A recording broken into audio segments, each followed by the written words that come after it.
त्रिदलं त्रिगुणाकारं त्रिनेत्रं च त्रियायुधं त्रिजन्म पापसंहारम् एकबिल्वं शिवार्पणम् त्रिशाखैः बिल्वपत्रैश्च अच्छिद्रैः कोमलैः शुभैः तव पूजां करिष्यामि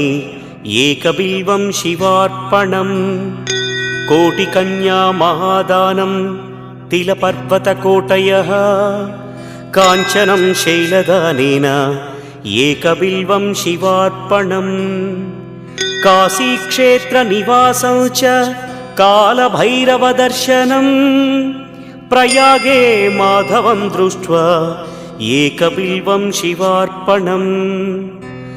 इन्दुवारे व्रतं स्थित्वा निराहारं